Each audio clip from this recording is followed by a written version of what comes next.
Johanna, why don't you just tell me a little bit about the Lear Center and your mission? The Norman Lear Center has been around for about 8 years now, and our primary interest is the impact of entertainment on society. And we approach it from a couple different angles. On the one side, we research what that impact is. We look at other people creating entertainment and figure out exactly what the ramifications are of that work, whether it's in fashion or marketing, film, television, music, you name it. But also, we try to harness the power of entertainment in order to carry out campaigns, to get people involved in civic issues, to get people interested in politics, to get people involved in perhaps the development of a park. And so we see entertainment both as a tool and as an object of inquiry. Explain your role with the Rights Camera Action Project with the ACLU. Well, when the ACLU came to us, their big question was, how do we work with the entertainment industry? We've done all these focus groups, we ask people about torture, and the first thing they say is Jack Bauer, 24. Well, I saw on 24 this, that, the other thing. I think torture must work. I've seen it on TV. And we nodded our heads and we said, yes, that's been the result of our research. We have 2 different research projects that sort of lead quite well into this ACLU initiative. One is about health. In 2001, the Centers for Disease Control did a massive American survey asking people where they got their health information. And they found that a majority of primetime television viewers got most of their health information from television. These are people who don't necessarily have a lot of access to health care, and they tend to believe these very compelling, dramatic stories. Think of ER, think of Grey's Anatomy, think of House, CSI, Law and Order. A lot of these shows, and all the soap operas certainly, have medical storylines that are very compelling. Once they found that out, they realized they needed to do a public health campaign through the entertainment industry. And they asked us, basically, to be the middlemen there, to set up dialogues among medical professionals who had real stories, accurate facts, up-to-date scientific information about these complex issues, and to bring that to the writers so that they would be well informed before they created these scripts that would be used in shows that would eventually be broadcast to billions of people around the world. So that's one of our major projects. Another one that comes even more closely to the ACLU project is called Media, Citizens, and Democracy. And in that project, we primarily did a survey, a national survey, to find out if people who were watching shows with government themes, shows like 24, West Wing, Alias and JAG were on the air at the time, Law and Order was on the air, we wondered to what extent that affected their opinion about government and government workers. And it turned out that there was a very powerful effect. A majority of these viewers said that they would have conversations about the themes in those shows with their friends, with their family, with their co-workers. And many of them said that they actually started seeking more information about particular issues because they saw it depicted in a television show. And among younger people, 18 to 24-year-olds, a quarter of them said they actually registered to vote because they watched one of these shows. So I think the evidence is already there that entertainment is very effective in terms of incentivizing people to take some action, to think deeply about issues that don't necessarily arise in their own lives.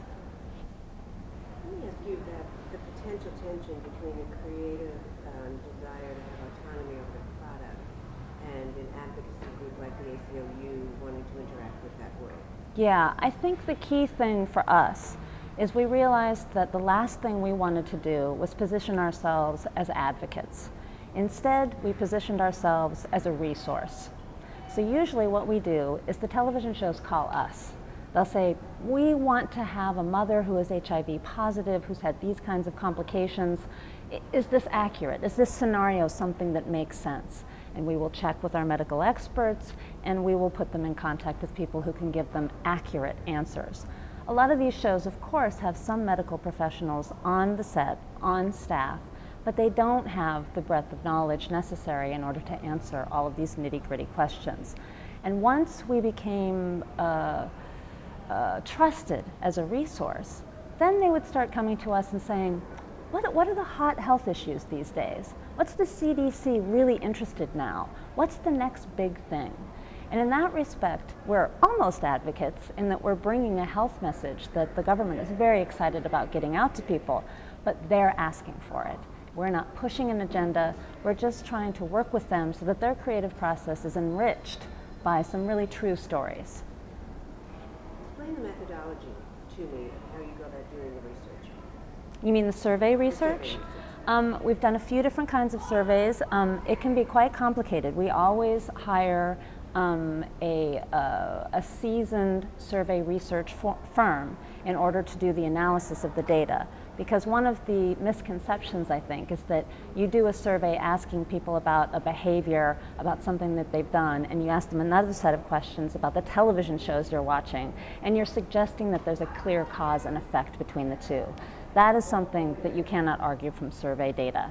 But instead, you can find correlations. You can isolate variables in order to make sure that there is actually a statistically significant correlation between, for instance, a group of people who watch shows like West Wing and 24 versus a group of people who may watch a show like American Idol and Dancing with the Stars. And that's precisely what we did with that survey, is we had two completely different audiences, and then we looked at what their opinions were about government, and we found a huge difference between the two. What would your measurement of success be for the Rights Camera Action Project? Oh, there's all sorts of different things that can be accomplished with this kind of campaign. First, it's just raising awareness. It's getting people involved and interested on a level that is much more inviting to people than litigation. Surprise, surprise, people like movies, they like stories, they love visual material, and that's a way to sort of get the conversation started, to get their attention.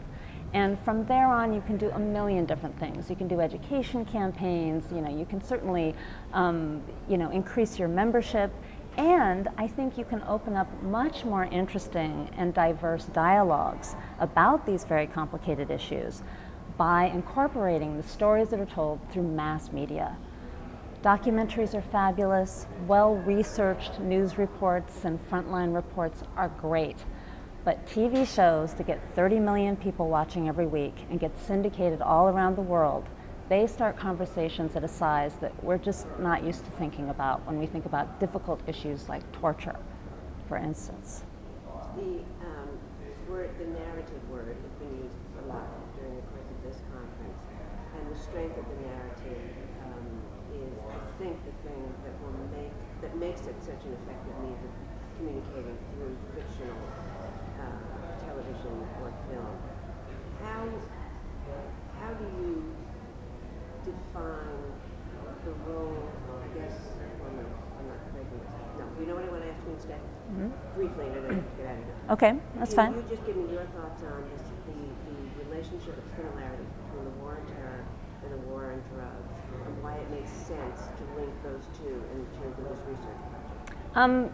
I've thought about that. I had to speak on a panel actually about that topic specifically, and I was sort of amazed at how many similarities I found. And I think Can they you just put it into context and repeat a little bit of what I said about the war on terror and the war. Right, you're not going to be in it.